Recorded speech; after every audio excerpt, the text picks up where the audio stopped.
Assalamualaikum warahmatullahi wabarakatuh. Perkenalkan, nama saya Hari Maulana. Saya ingin mempresentasikan UTS Digital Forensik. Yang pertama yaitu langkah dalam melakukan proses digital forensik. Untuk yang pertama, identifikasi. Ini adalah langkah pertama dalam proses digital forensik. Proses identifikasi terutama mencakup hal-hal seperti bukti apa yang ada, di mana disimpan, dan terakhir bagaimana disimpannya dan dalam format apa. Nah, yang kedua itu koleksi. Tahap suatu penyimpanan tengkorak atau fosil yang bisa dikaitkan dalam kasus-kasus yang akan memudahkan untuk melakukan digital forensik. Nah, yang ketiga yaitu preservasi pada fase ini. Data-data yang terkumpul diisolasi, diamankan, dan diawetkan. Termasuk dalam fase ini mencegah orang menggunakan perangkat digital yang diamankan agar barang bukti digital tidak rusak. Nah, yang keempat yaitu akuisisi. Akuisisi merupakan proses untuk membuat salinan barang bukti digital dan mendokumentasikan metodologi yang digunakan serta aktivitas yang dilakukan. Yang kelima, eksaminasi. Eksaminasi tahap pengujian suatu bukti apakah bisa dijadikan bahan bukti untuk kasus tersebut. Nah, yang keenam, analisis. Data-data yang berhasil dikumpulkan pada fase 2 kemudian direkonstruksi untuk diambil kesimpulan berdasarkan bukti-bukti yang telah ditemukan. Nah, yang terakhir yaitu pelaporan. Melakukan proses akhir yang paling penting dalam sebuah investigasi. Sebagus apapun analisis dan teknik investigasi yang digunakan akan percuma apabila laporan yang ditulis tidak karuan. Nah, di sini ada kasus cybercrime Bangladesh Bank Robbery. Seorang mantan bankir Filipina divonis puluhan tahun penjara dalam kasus pencurian cyber berskala besar yang melibatkan pencurian 81 juta dolar atau 1,1 triliun dari Bank Sentral Bangladesh. Mantan bankir ini juga dihukum denda sebesar 109 US dollar atau 1,5 triliun. Seperti dilansir AFP dan Reuters, kasus pencurian cyber atau cyberheist berskala besar ini terjadi pada Februari 2016 lalu dan melibatkan para peretas misterius yang berhasil membobol sejumlah besar dana milik Bank Sentral Bangladesh. Dalam kasus ini, sejumlah peretas misterius berhasil membobol 81 juta US dollar dari rekening milik Bank Sentral Bangladesh di Bank Sentral Amerika Serikat cabang New York.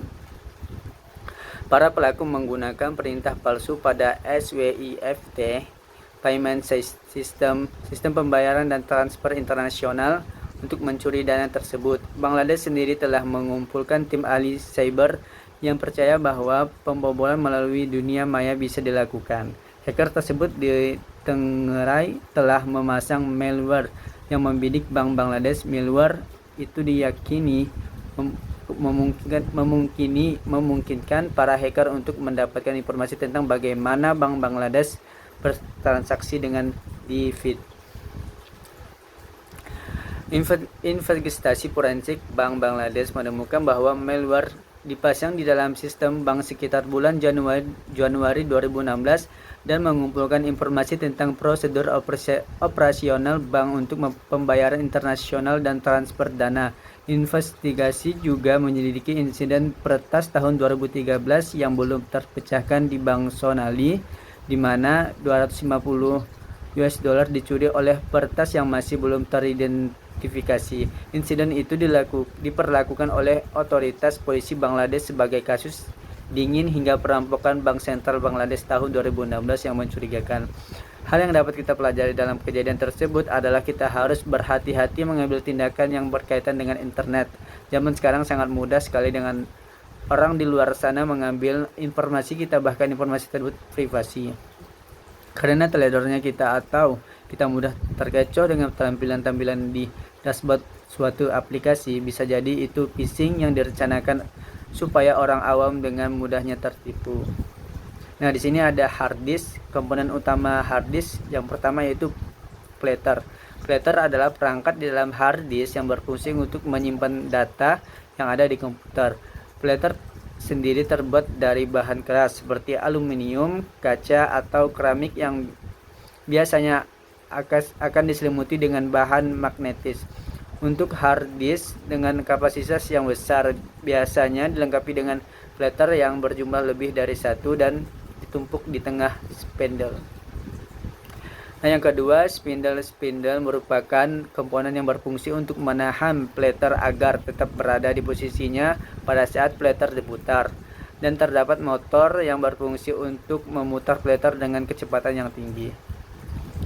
Yang ketiga, read atau write head adalah komponen yang berfungsi untuk membaca, menulis, atau menghapus data pada platter. Terdapat satu head di tiap sisi platter, satu sisi di atas berfungsi untuk membaca dan satu sisi di bawah untuk menulis, dan dibantu aktuator ARM dalam menjalankan fungsinya. Yang keempat, read atau write actuator ARM memiliki peran layaknya sebuah lengan pada jenis pemutar musik yang dulu. ARM ini berfungsi untuk menyesuaikan posisi read atau write head sesuai dengan lokasi data yang akan tulis pada platter. Nah, di sini ada track.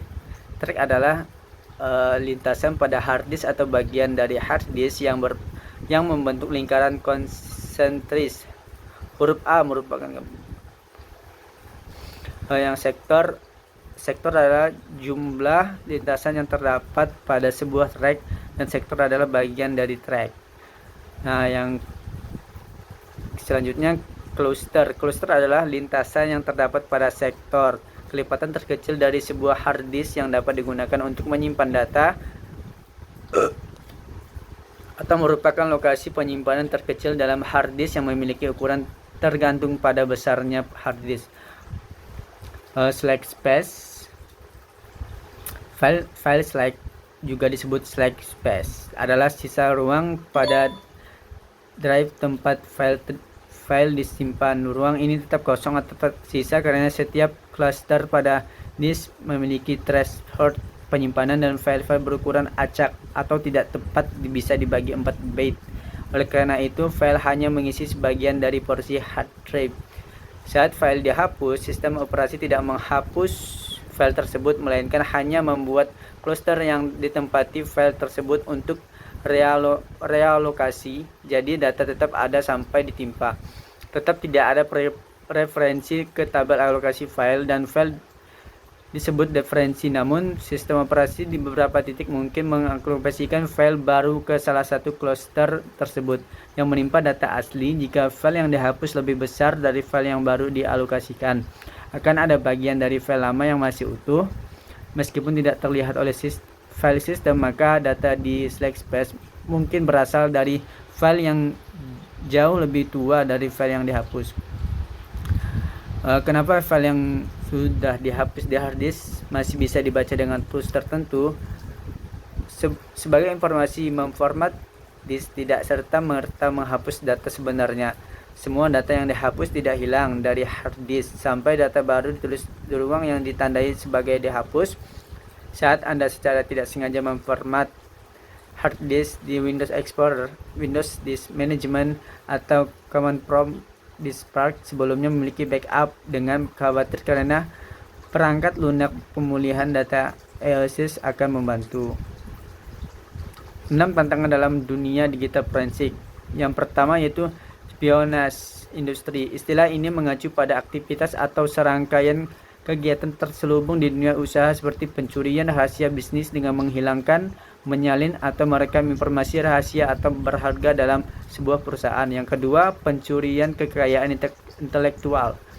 Pencurian kekayaan intelektual akan menyebabkan dalam pada ekonomi, investasi, transfer teknologi, beban biaya kepada pemerintah dan masyarakat, serta biaya untuk konsumen, termasuk risiko kesehatan dan keselamatan, serta biaya untuk bisnis.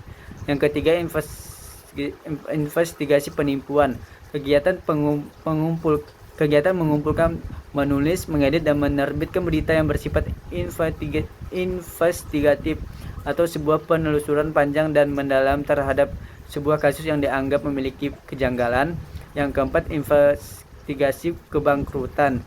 Kegiatan mengumpulkan, menulis, mengedit, dan menerbitkan berita yang bersifat investigatif atau sebuah penelusuran panjang dan mendalam terhadap sebuah kasus yang dianggap memiliki kejanggalan. Yang kelima, masalah terkait pemalsuan, seperti pemalsuan atau memalsukan barang bukti tertentu akan diadakan penyelidikan dan perbandingan dokumen. Yang terakhir, kepatuhan regulasi, salah satu indikator kebutuhan intens, didukung sikap profesionalisme, ketentuan dan kepatuhan terhadap regulasi pemasyarakatan harus mengikuti perkembangan zaman. Terima kasih, sekian dari saya. Wassalamualaikum warahmatullahi wabarakatuh.